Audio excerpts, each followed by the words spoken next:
Alright, the next phase. This is yet another episode that, while it does kind of foreshadow things that we'll see later, it's not directly connected to anything. Like, at all. Ever.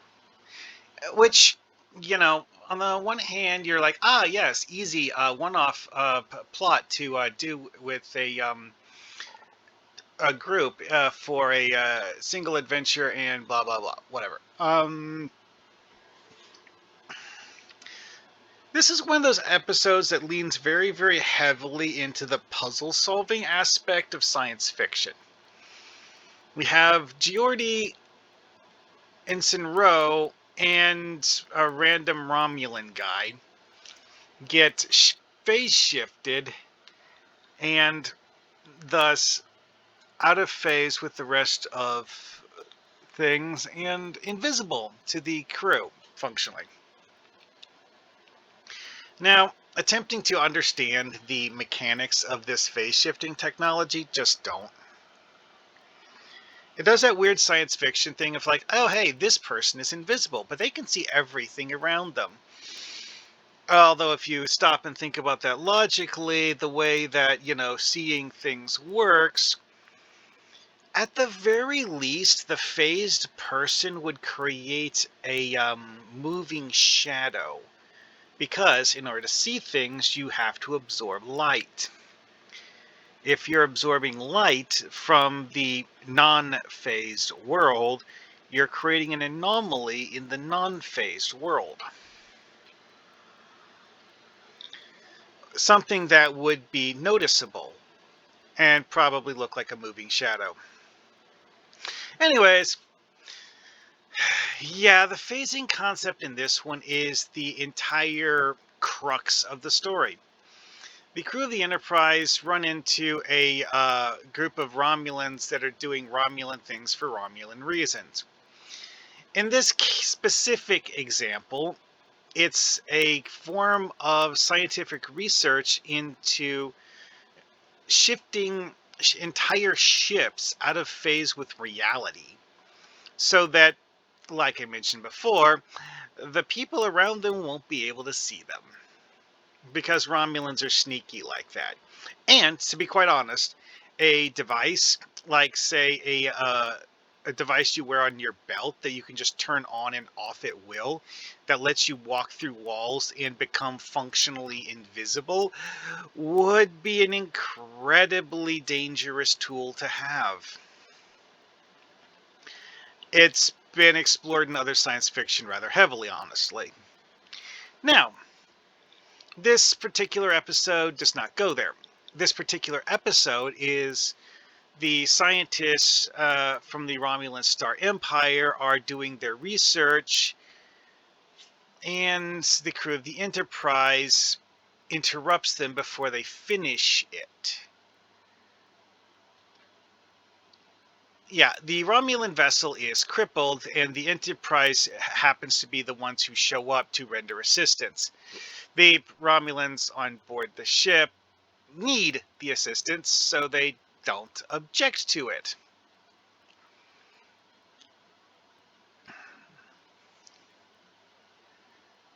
Anyways. So, Rolaren and Geordi LaForge beam over to the Romulan ship to tinker with things. When they get beamed back, something weird happens and they're all presumed dead. Well, yeah, they're actually just out of phase now. Why? Because that's what the Romulans were experimenting with.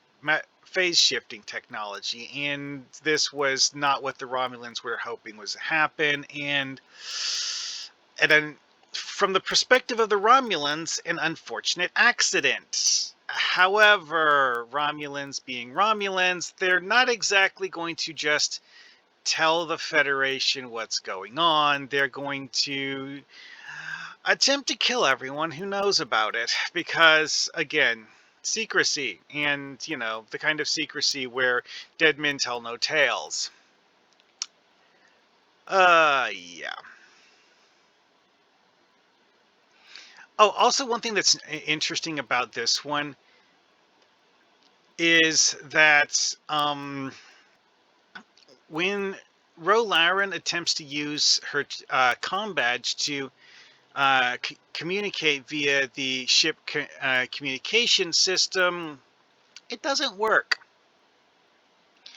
Why? Because again, it's the whole like selective logic with phasing thing. Is that she can see the ship around her. She can stand on the floor. She can also wave her hand through one of the walls if she wants to.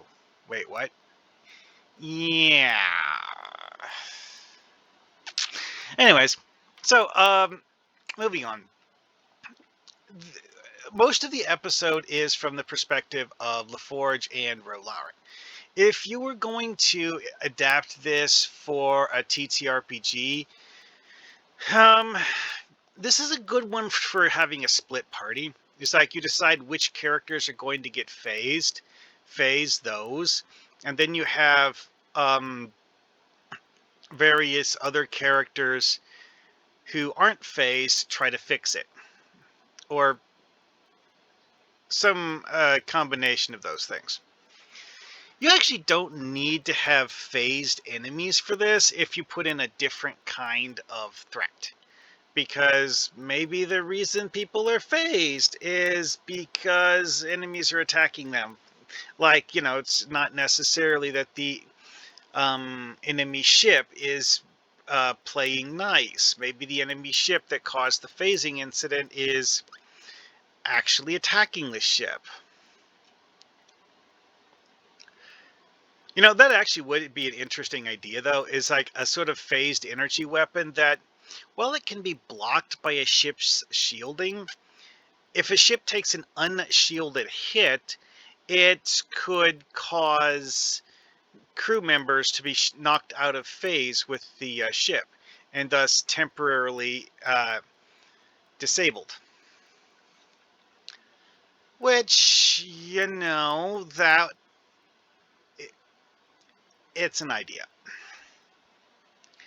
Most of this is actually like from this perspective of the crew that aren't phased, is actually dealing with the fact that they have decided that Geordi and Rolaren are actually dead because they can't figure out where they went. And I do have to wonder just how much time and effort Data and the rest of the science team spent figuring out what the nature of the transporter malfunction was.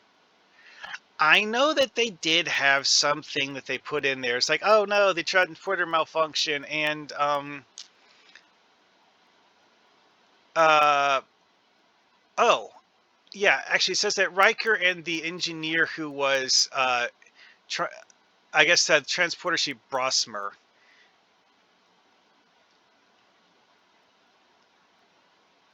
Oh wait. Okay, I missed the boat.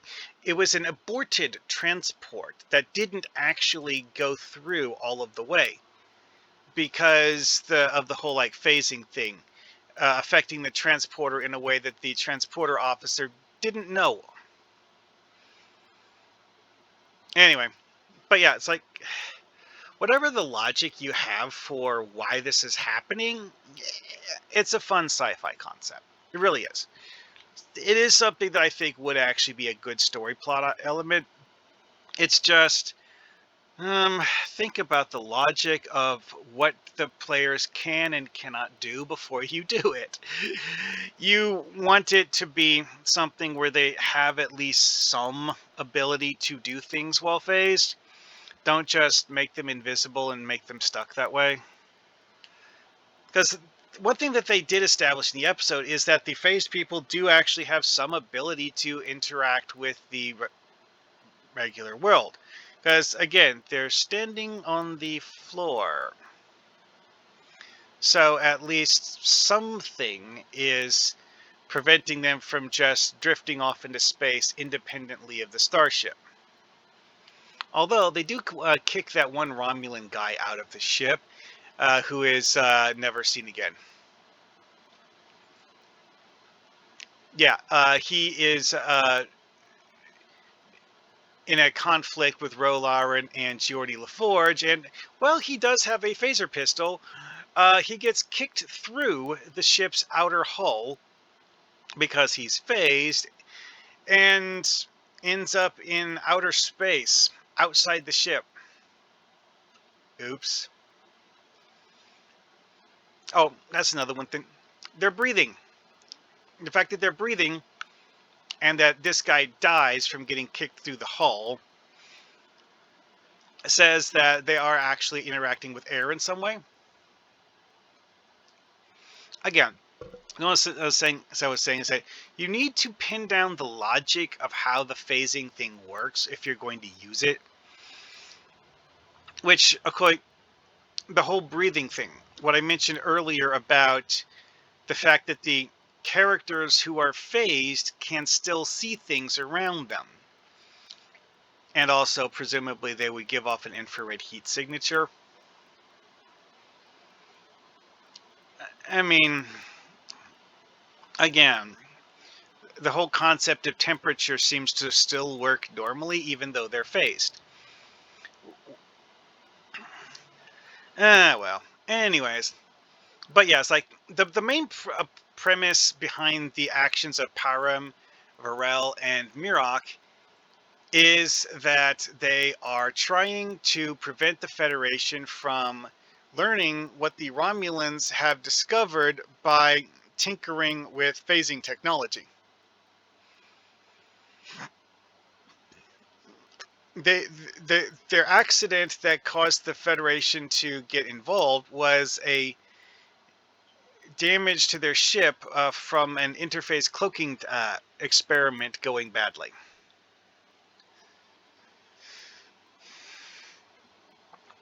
And of course, secrecy. Dead men tell no tales. Yeah, so Varel and Mirok decide that they want to be sneaky and kill the entire crew of the Enterprise to keep the Federation from finding out what happened.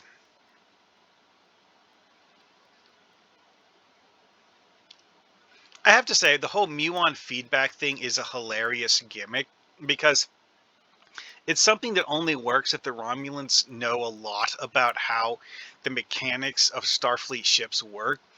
Otherwise, they would not be able to um, figure out where the muons would even go. Anyways, though, Rolaren and LaForge were able to find this out, and when they rematerialized, they were able to prevent the Enterprise from exploding by purging the muons that had accumulated in places that muons are not supposed to accumulate. To be honest, as Star Trek episodes go, this one has almost no combat, which Star Trek is famous for having a lot of talking, and this is an excellent example of a Star Trek episode that is mostly talking.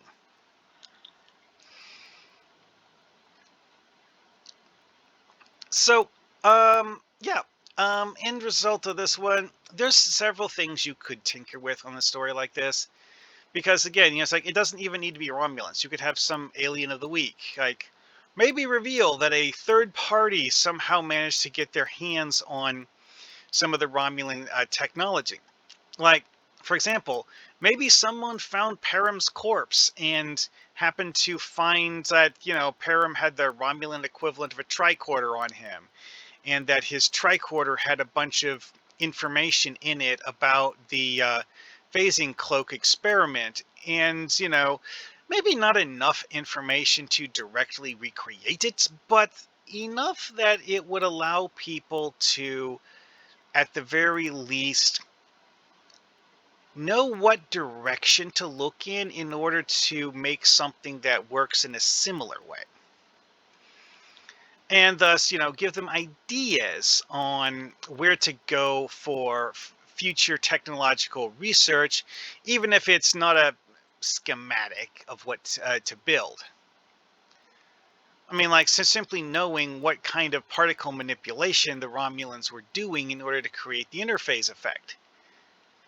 Even if you don't have a schematic for the generator used to create those particles, knowing what kind of particles would give a third party a head start in figuring out how to make it work over someone who has only heard of the existence of the idea. At any rate, I think that's about enough for this one. As episodes go, this is one that where they had A, B, and C plots that are really all just facets of the same thing. Because the initiating incident of this episode was told in the later parts of the episode from multiple perspectives. And that's what the A, B, and C plots were, is just 3 different perspectives of the ongoing events. Granted, one of those was drastically different from the other ones, but it's still related. Just, the other side of the perspective. At any rate, see you guys later.